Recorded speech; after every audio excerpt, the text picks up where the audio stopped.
Welcome back to No Chill with Gilbert Arenas. Our guest today, certified legend, my teammate at UCLA.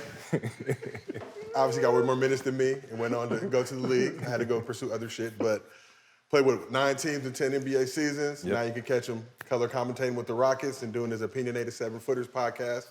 Ryan Hollins, we appreciate you pulling up. Appreciate it, brother. Appreciate it, brother. We dap up. We dap up legends. Pac-10 legends up in here. So, Ryan, you could be a polarizing figure. Obviously, you're an opinionated 7-footer, and sometimes those opinions can lead people to, say some crazy, reckless stuff to you. So when it comes to haters and trolls in the NBA Twitter community, what's your approach? Do you block, mute, ignore, or engage? Man, I was leading the league in blocks. You know what I'm saying? Beat it It up. was quick, but from my standpoint, I've never had a question if somebody, and Gil knows this, we always go back and forth. Mm-hmm. If we're talking hoop or basketball and you ask a question, I'm gonna answer the question. It's the disrespect that's gonna get you blocked, but just off the rip, like, let's talk hoop all day long, but don't give a blanket statement like, oh, there's something, what you said was stupid. Like, there's no rebuttal to that. Like, don't at me in that, right? Like, so yeah, I don't have a problem with it as long as it's a question as hoop. Well, I know you deal with this shit too. This is the thing that cracks me up because everybody, like, if you block somebody, they try to wear it like a badge of honor. Like, because I see it, I do it all the time too. Because I just don't have the energy and mental fortitude to try to engage with people, especially people who are on a lower mental level that think they know what they're talking about, or they got to create a fake account to come crazy to you. And I'm always like, ooh, you kind of tweet the same way as this person I know, and like you misspell words the same way. So I got a feeling I know who this is. But when you see that type of shit going on too, because I know you don't give a like you'll go at people. I've never blocked anybody. What? No. But do you see all the comments? I see. Like, what's so funny is I'll post, and I'm one of these guys. I post, and I'll just punch everybody, and then I log off. And then just let everybody else fight. I don't sit there and go back and read. I really don't give a shit about your opinion. I really don't. So I just do it, and then I log off. So if you don't catch me on the first 10 minutes when it posts and I'm engaging, after that I will never go back to it. So you can say whatever you want. I'll never see it again. I'll be honest though, when I had a span on First Take, it started to wear on my mental. Yeah, for sure. Because it was going on, and you play in the league, people are gonna say stuff. Mm-hmm.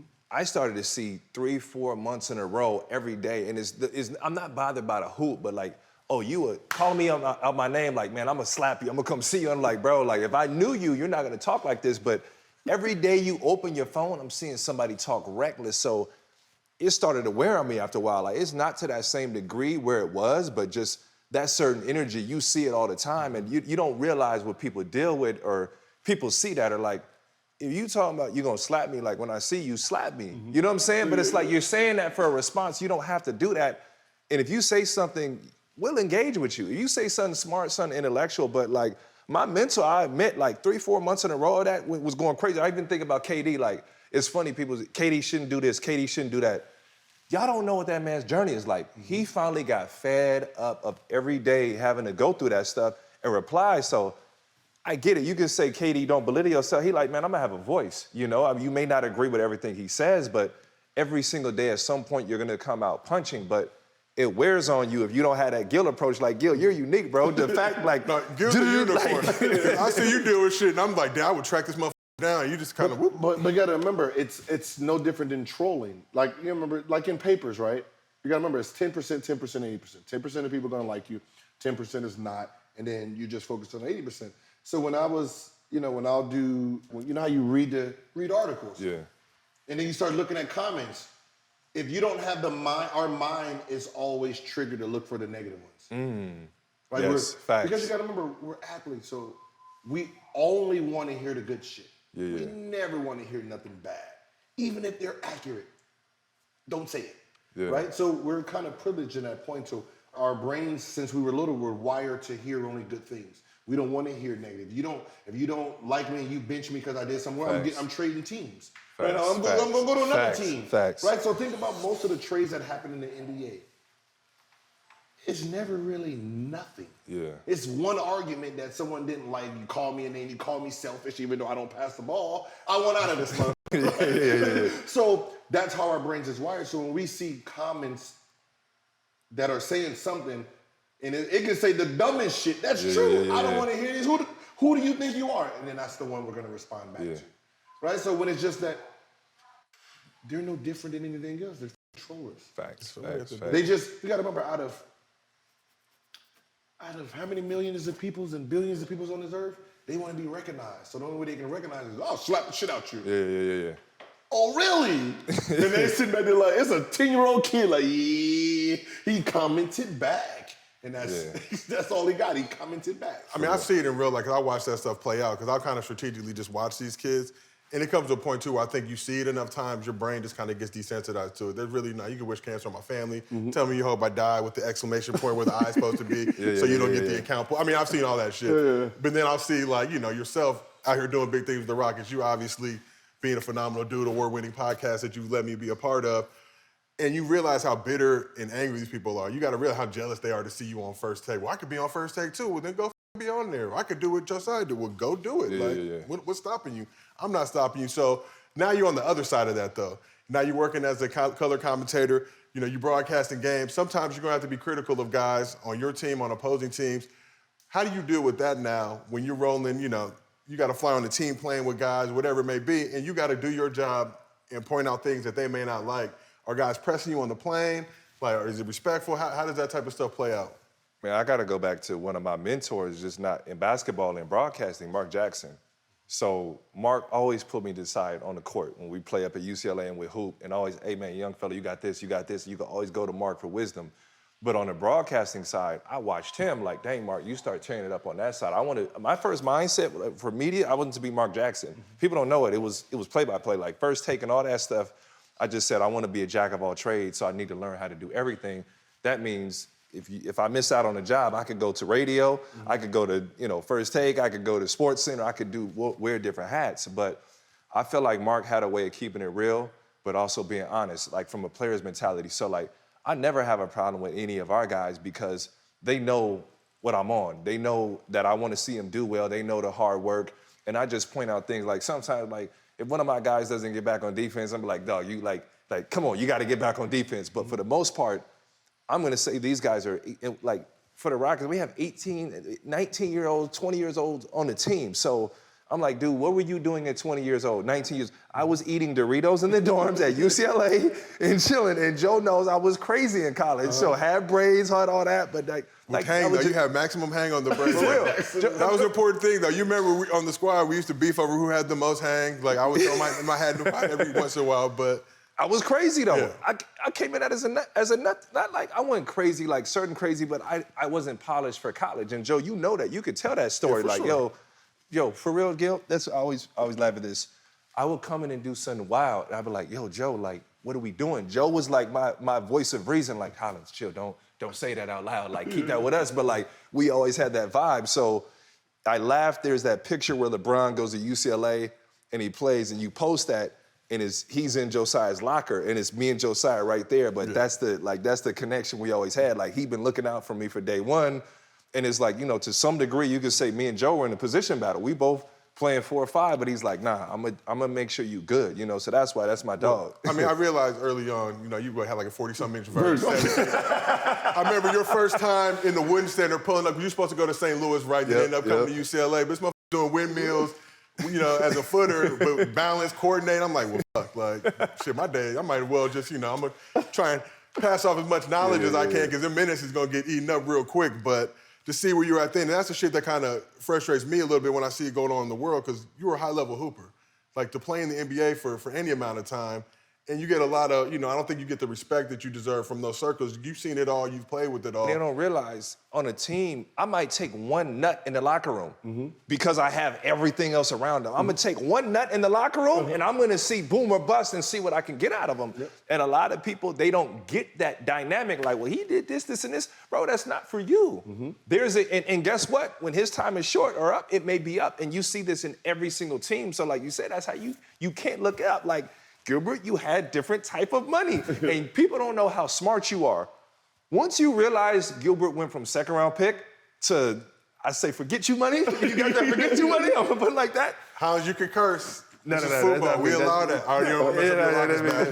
But everything changed with you, and you're like, I know my brand, I know who I am. So it's funny. People look like, obviously, with the whole deal, you know, you made your mistakes, but it's like you were very much intact of the things that you were doing, like. No, I know you need me because I'm going to score 20. I'm going to score 30, and I'm going to hit a big shot. I know who I am. But that's so funny. It's like, with me, everything is calculated, right? Yes. Just something that, there's just one thing that I did not see in the picture. That's what happened.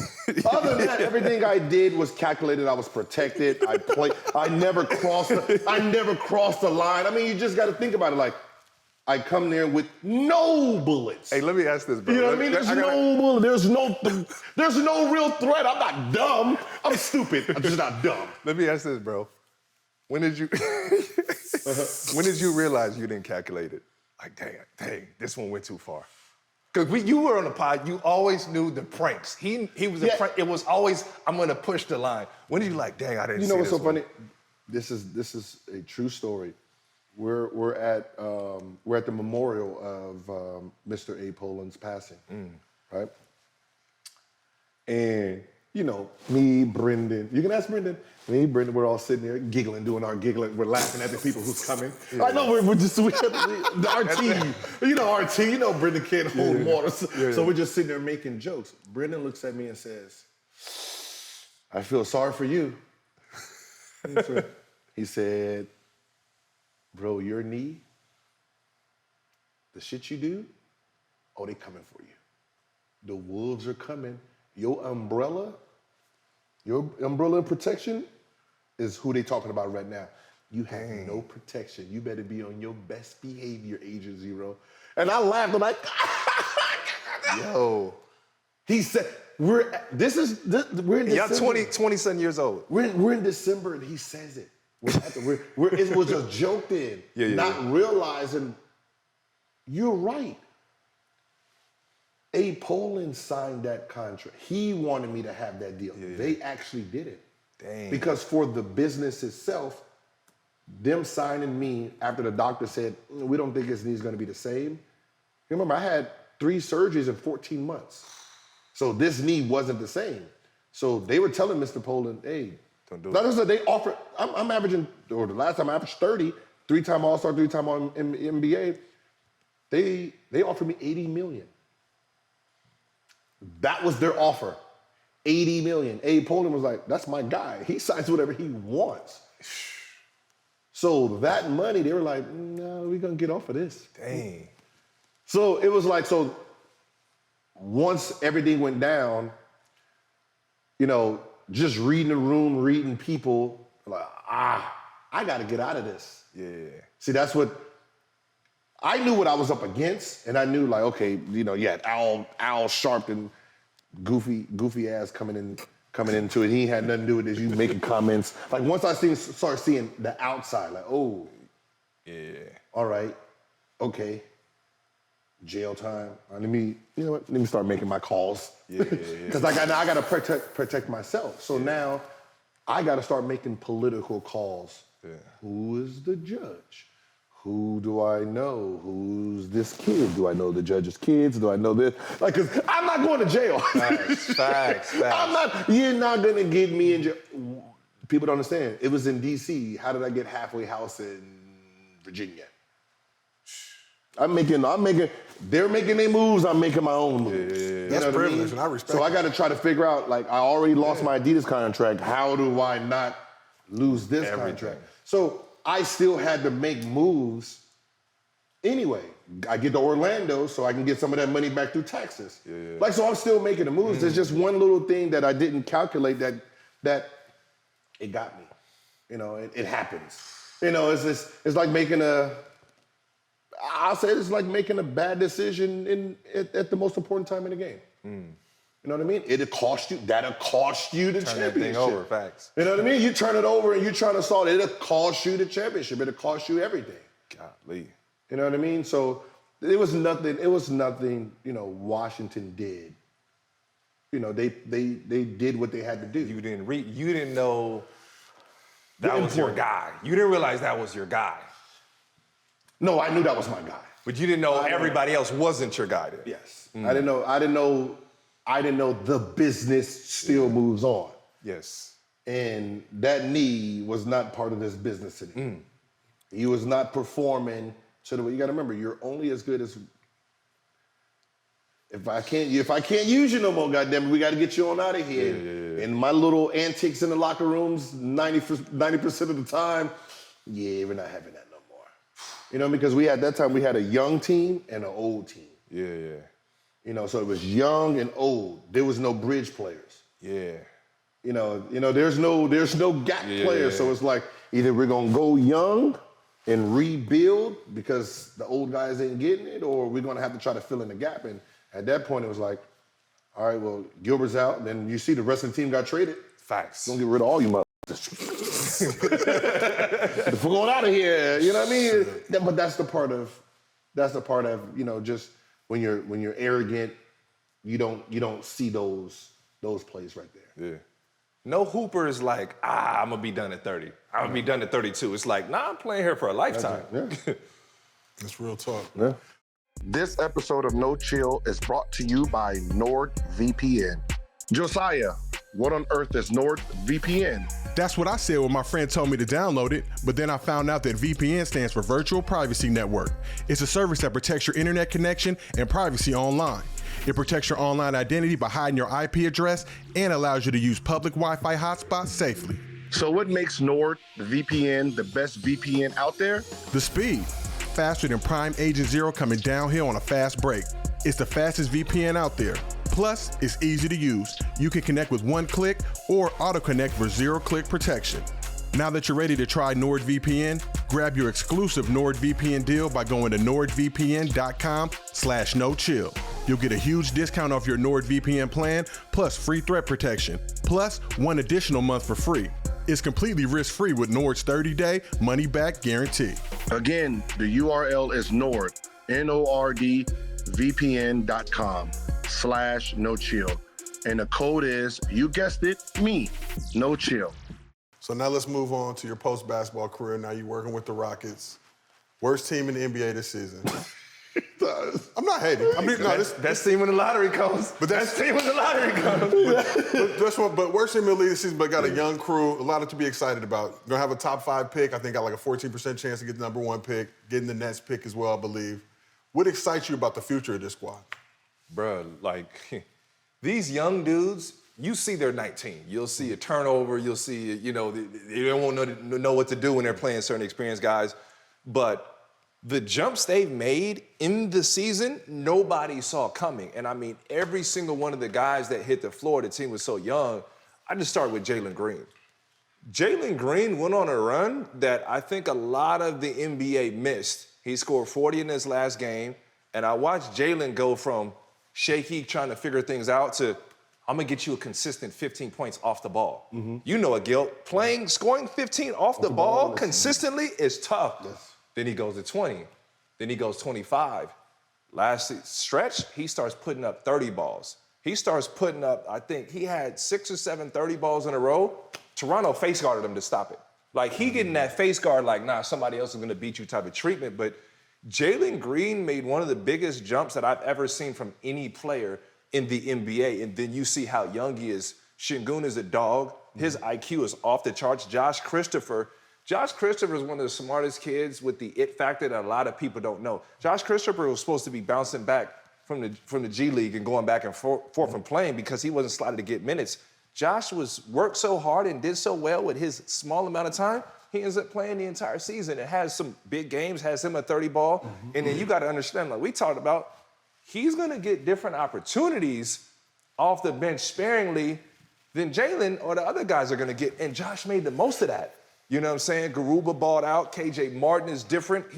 I watched all these guys come into their own. And what a lot of people have to realize in the NBA, I guess as a player it's tough, as a fan it's tough, but you want to be first or last. Mm-hmm, mm-hmm. Like just straight, you don't want to be in the middle. Yeah, that's basketball purgatory. And I'm not going to name other teams, but you don't want to be in the middle, and that's just a part of it. But the Rockets have made an amazing plan in a sense to do that because we saw development, we see the future, and now you have options in drafting because 1 through 5 is in my mind personally, wide open. There's no clear cut. You know, sometimes there's a clear cut number 1 pick. Yeah, you gotta take that guy. Yeah, whether you want him or not, you gotta take him. Mm-hmm. They have options at those top 5, top 6 picks where they can go and play around and do some things and maybe take best player, maybe take biggest need to the team. They can fill in gaps, but I hate that biggest need to the team bullshit. Well, let's call it what it is. Who fits? You know, everybody not gonna fit in your deal. I did this with a general manager. I said, all right, they're stars already. They're already stars. So I said, you have T-Mac on the team, and in the draft, you have Kobe Bryant and Yao. Who do you pick? They said Yao. I said, excuse me? He says, Yao already have T-Mac. I said, that's your problem. That's your problem. You pick the best player on the planet right now. What are you talking about? Him and T-Mac, they will figure that shit out. You don't. I give you another one. OKC.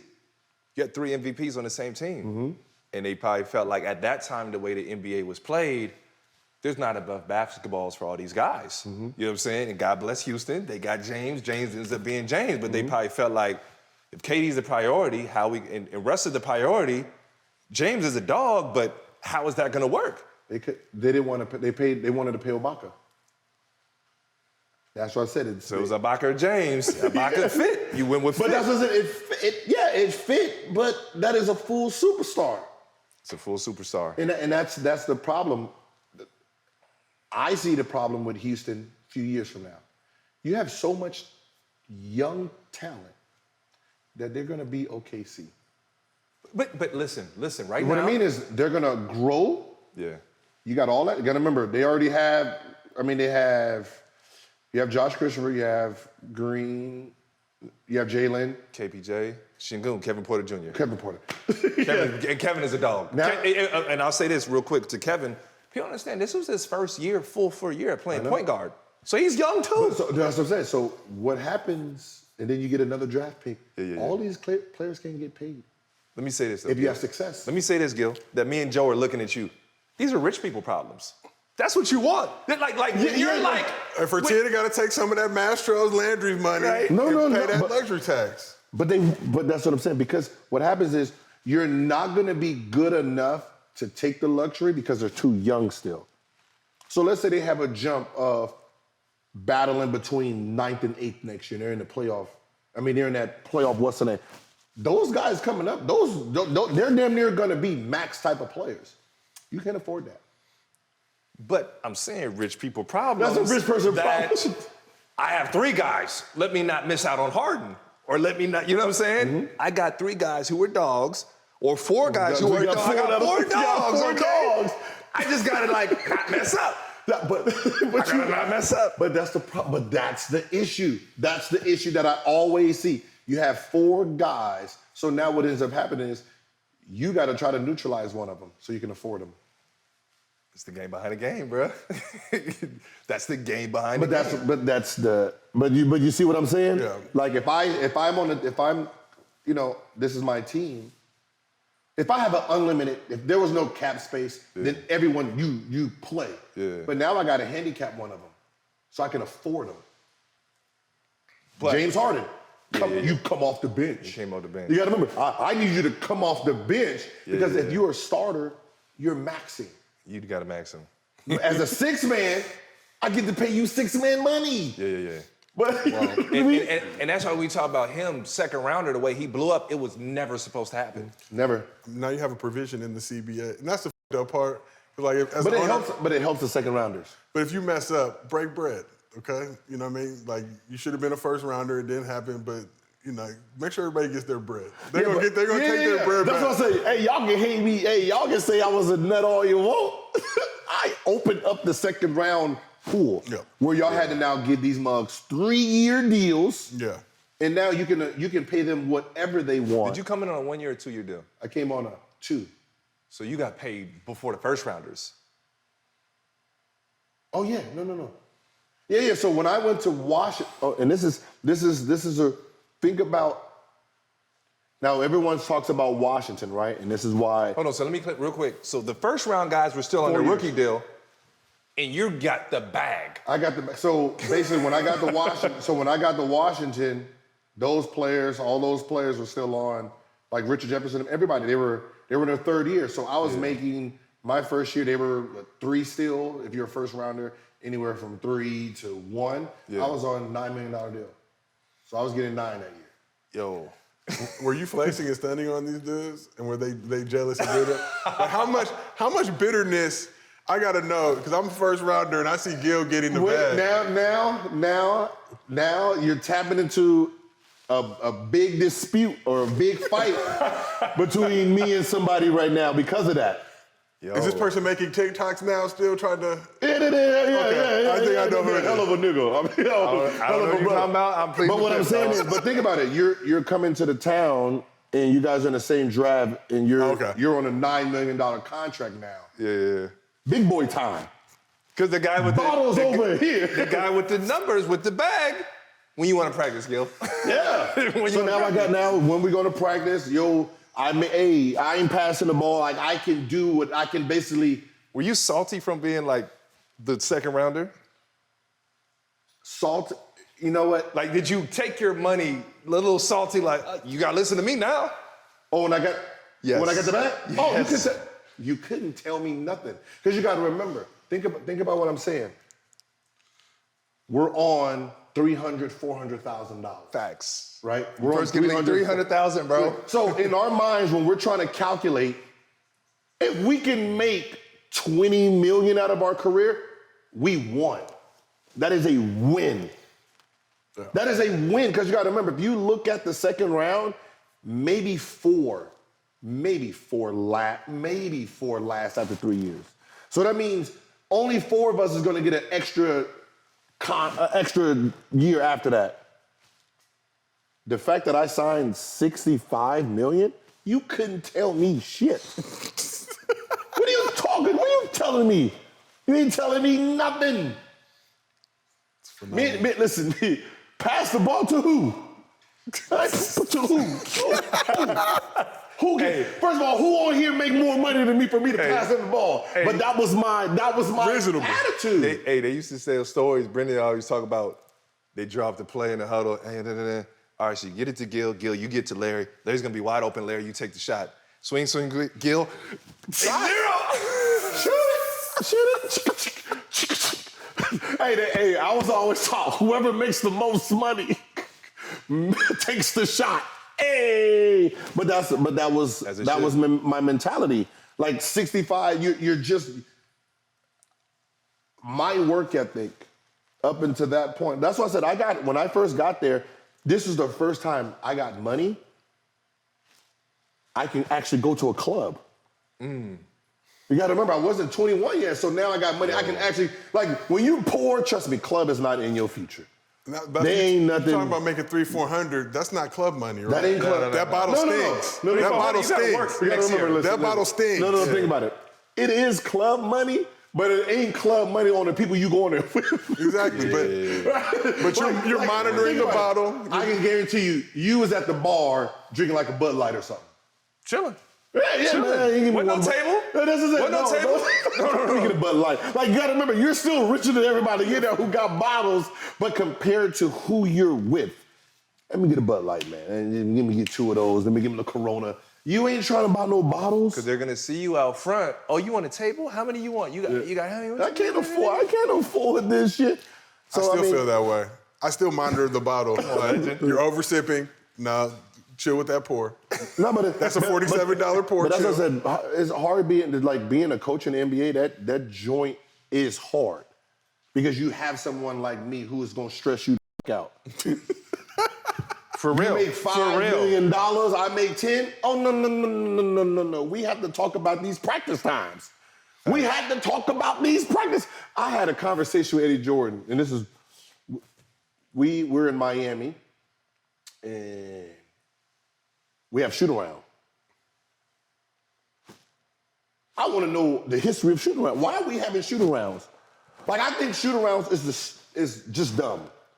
Because no one knows the history. The reason that there's shoot arounds is because them 70s and them 60s, they were some drunks. And they were some drug heads. So you wanted to wake them, you had to make sure they were up. Swear to God. They wanted to wake them up.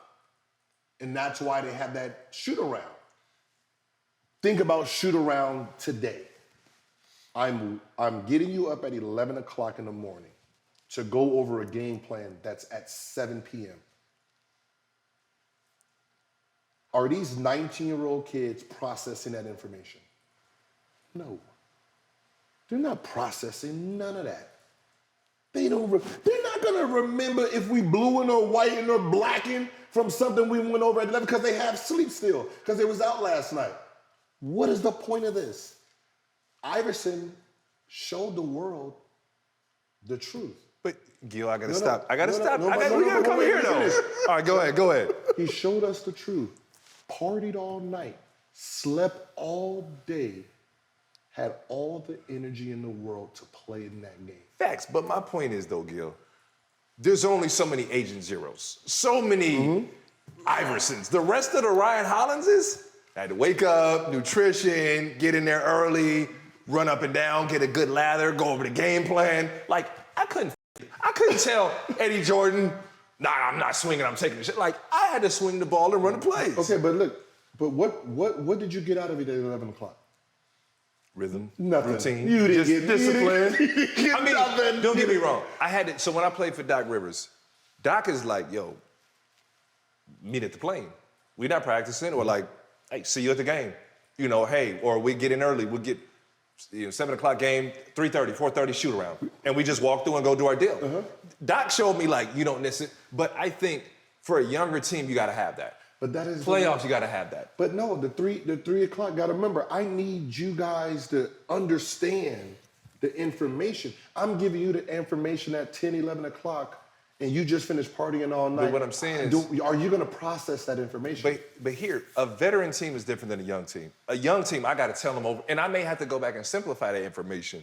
But an older team, I see you at the game, man. We'll watch film in the locker room. You're going to do what you need to do. Agent Zero, AI, different breed than the Ryan Hollins is. So I think each team is going to go about it what's best for them. But a veteran squad, no, you don't need shoot around. With Doc, we did y'all shoot around? Yeah, I mean, it depends on the player. First bus, second bus. You that's what gotta get out of there. Like, that's what you didn't need none of that. But that's what I'm saying. Like, it just, like, I used to go through it, and I used to just be like, yo, I didn't sleep last night, and then you wake me up, and then I go get lunch, and then I gotta sleep 2 hours before I get in a cab at 3 o'clock. You f***ed up my whole Let me day. ask this: Would you hide your work? What do you mean? And I mean that in the sense that, like, I know certain guys when they get it in when they're in the lab, nobody sees it. But certain guys, you see them shooting after practice, getting a little early. Like Dirk used to go and find his own little gym on the road, go get it in. Paul would be in there 5. So you would go find your own gym. So you're like, why am I going to shoot around? Guys, I already got my work in, and you know I did. Yeah, but that's the reason. Because we're not doing anything to shoot around, I need to go get my... So I went to the gym 3:30. So I got there at 3:34.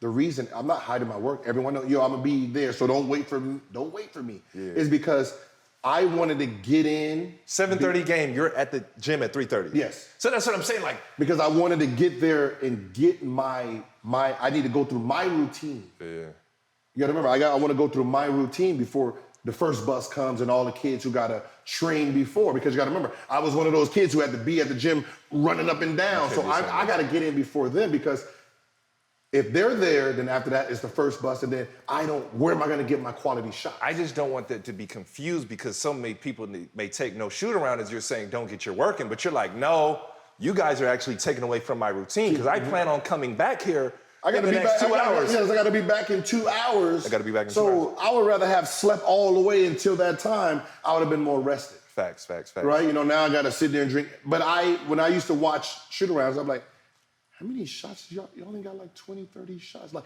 if I'm gonna go through a shoot-around, make it a shoot-around. Facts. There need these plays that we're going over, because I'm not gonna remember it right now. Yeah. Like, let's get some shots in. Yo, big man, get some work. Because, come on, you've been in the league.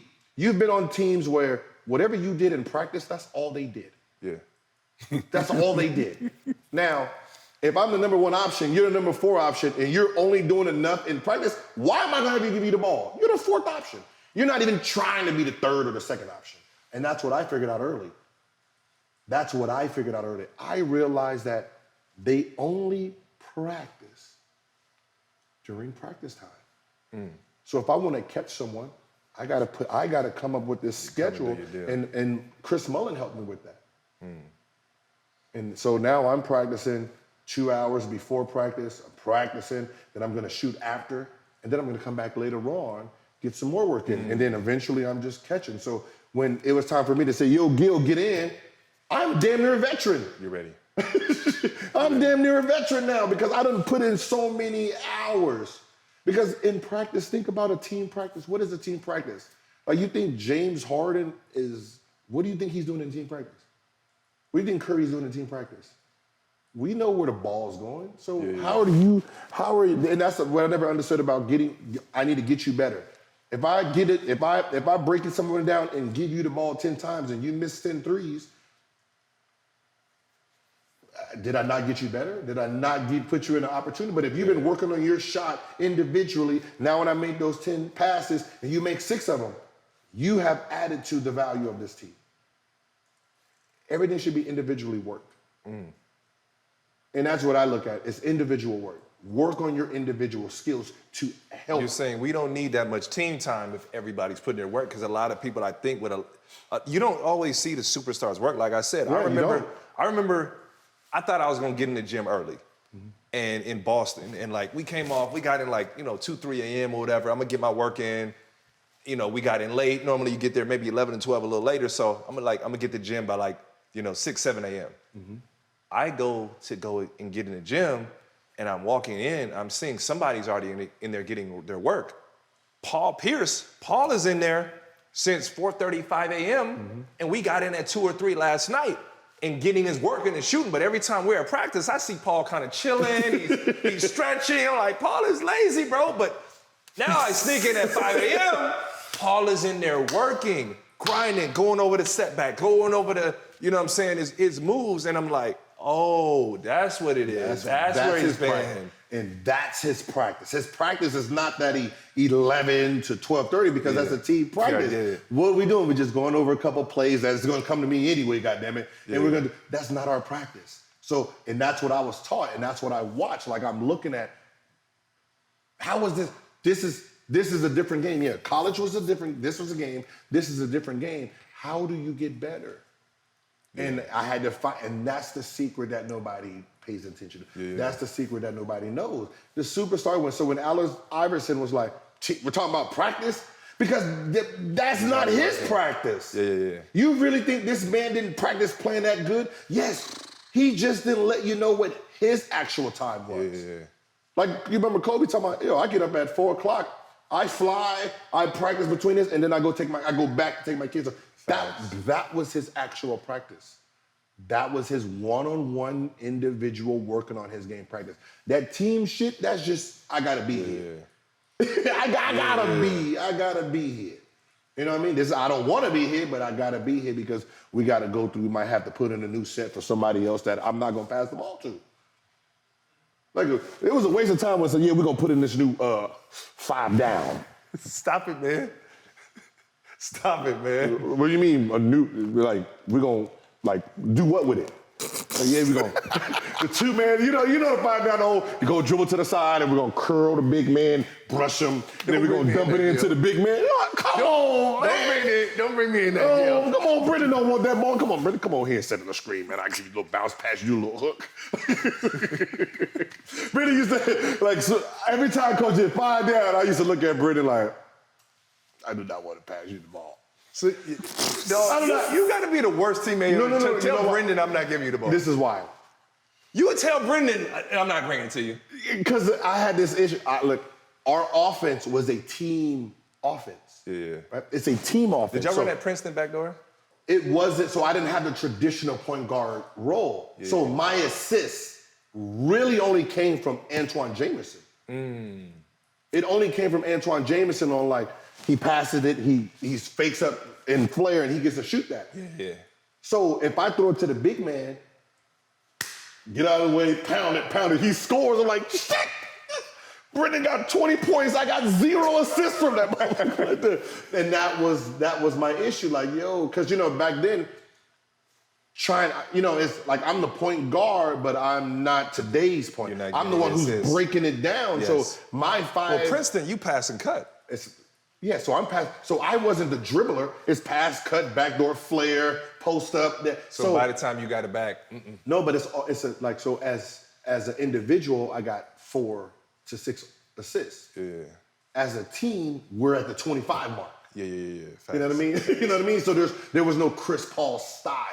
And I think what you're saying is a deeper level of you had to think of how do I get mine within the team system? Because I need to get my 20 and my 5 assists to get paid because that's the bracket I'm going to be put in. But if I don't maximize these plays, I'm not getting 20. I'm getting 15 and 2, and that's a different bracket that I'm in now. Yeah, so I got to try to figure out how to pull out pick and roll so I can hit them and they can roll because once you just dump it in, there's no assists. There's no assists. That's why Tony Parker 5, 6 assists is max. Facts. You got Tim Duncan down there. Facts. Give it down here, move. So last question for you, back to the Rockets. Jalen Green. We had a certain member of the media who never hooped before in his life, who was very critical of Jalen Green, said Jalen Green, he wouldn't put him on his all-NBA rookie first team because he doesn't play winning basketball. Do you feel like Jalen Green is a winning player? Wait. Who? For Voldemort, we do not acknowledge. No, Bill Simmons. Bill Simmons said it on his podcast recently. Basically said he would give a Herb Jones the all-rookie team nod over Jalen because the Rockets only won 20 games this year. For one, this is what I challenge. For one, know the direction of the organization, what you're seeing, because the chance was to give these young fellas a chance to develop and play. A++ for development, because these guys, young guys, played and got opportunities like we talked about earlier that they wouldn't have. Then you have to look at the situation where Jalen is 19 years old, bro. He was playing AAU ball about almost less than 2 years ago, So he had to take those lumps. When Jalen Green figured it out, I wouldn't challenge anybody who feels that. Actually watch the games. Jalen Green became a better defender. He learned how to play off of the basketball, and he started to learn how to use his speed. So I'm gonna break down Jalen for you right now. He's the quickest player in the league and one of the highest jumping, if not the highest jumping. Remember I said that. So Jalen is slighter frame. So at first he would try to drive by guys, boom, no foul referee. You're not getting a foul. You don't know how to, there's an art like Harden. There's an art to learn how to get, if you don't get fouled, they're gonna look at you like a fool. So he cannot, he horrible, get up, turnover. He started figuring that out, how to use his speed. So Jalen started knowing if I play in space and I'm racing you to this mark, I'm faster than you. And now the referee's gonna see my speed and get the foul call. So Jalen started using his speed, started using his jumping ability, started getting better on defense, guarding the best player on the other team. He started doing a lot of little things. So now Jalen figures it out. So he goes like, we talk about 15 to 20 to 30, drop a 40 ball for the last game. I watched him for real 40 ball. And I watched him develop because Jalen can play off the basketball, learn that. Now he can play on the ball, which is dangerous. And in transition, he realized his weapon. Like you were always a shooter and you were quick. It used to drive. I mean, remember I come to you and ask, like, Gil, why do you play so slow? You can't guard me, I'm 6'4". I can walk whoever's guarding me to where I go. Jalen's weapon, his speed and his leaping ability. So if he sees space, sometimes you'll see him back up, create space, and just go. He's like, you can't beat me there. So Jalen played winning basketball. It's just the team was developing. It was a different situation. So as far as saying Jalen's not a winner, I'm not with that narrative. And that's not just because I work for the Rockets. I'm watching this kid get angry that he's getting beat, and I'm watching him grow defensively. I'm watching him switch on the bigs, contest, fight, get around in front. So I see winning basketball in Jalen, and I would challenge anybody who feels that way. That's my single. Go watch some Rockets basketball and then break it down because I've seen every single game. Yeah, but that is a bad tag. He doesn't play winning basketball. Who does at 19 on a sorry team? The job is for technically them not to win. But I think I need them to develop. So Gil, you know this. There's a difference between a winning play. Like the dude who died first to the floor. Like jumping out of bounds. Jumping out. Set the screen. Taking charges. I saw him start to do those plays. Because he has to learn. But see, that's why it's a bad tag, because the reason that we're playing them is so they can learn. Yes. I need them to learn how to win. Go up 20. They come back. I'm not subbing them out. Yeah. Learn how to win. Yeah. That was the point of them this year. To learn how to win, to understand winning, to understand losing, the process of it all. So, you know, when you're trying to judge these bottom-feeding teams right now with their young players, you can't. So you give them, you're giving them, this is like a trial run. Yeah. Let me see what I have. That was the reason John Wall wasn't allowed to play. Because he knows how to win. Yeah. I don't want him to give us these wins. Keep me out of that one, Gil. No, what I'm saying is I don't want him to play games and we win more games than we supposed to with this talent. So I want my young players to go and just do their thing. Here's the thing that I saw in Jalen. When he made his mistakes, they were personal. I watched his body language. He's mad. Like, dang, let me, I don't know how to, but I'm getting irritated this is happening. And I see some young guys, they make a mistake and it's, oh well. I ain't tripping as long as I ain't getting dunked on IG. I'm like, you know what I'm saying? Like, Jalen was upset. And to me, that's why I saw success. His success didn't surprise me when it started to turn around because he cares. All you do is just judge. This is how I judge a player. How was he his first game? How was he his 82nd game? He dropped 40. And that's where I say he improved. Now he's gonna take his success these last 3 weeks and realize, I can do this. I was getting face guarded. Now I'm gonna train harder. I'm gonna train like a different type of player because now I know what I want you to say this. I don't want to say this. Because you were in these shoes. When you started getting face guarded in the league, double teamed, multiple defenders running at you, what did that say at that point? When that first hit, like when I first got face guarded, like you're pissed off, but after the game it's like, these motherfuckers, they scared of me. They respect me. But then it's like, is everybody gonna do this? Oh, I need to turn it up. I need to figure out how to. Yo, coach, give me that tape where they doubled the boy. You ain't gonna give me that. So now I'm watching from different lenses now. But that's what I said. So he got to see. It's the highest form of flattery. Yes. Şengün, our young boy, he was getting doubled on catch. Not on dribble, not 2 feet. He was getting doubled on catch, bro. And I was like, nah, y'all gotta understand, there's 2 players you double on catch. Good players and bad players. Yeah. Bad player gonna turn over. Good player, you have to double him or it's a bucket. So, like, there's gold. Hollins, we appreciate you pulling up, man. I know you for, over 20 years now, so to see the way your career has gone from hooping to post-career with the broadcast has been phenomenal to see. This has been another episode of No Chill with Gilbert Arenas. We'll be back with more very soon.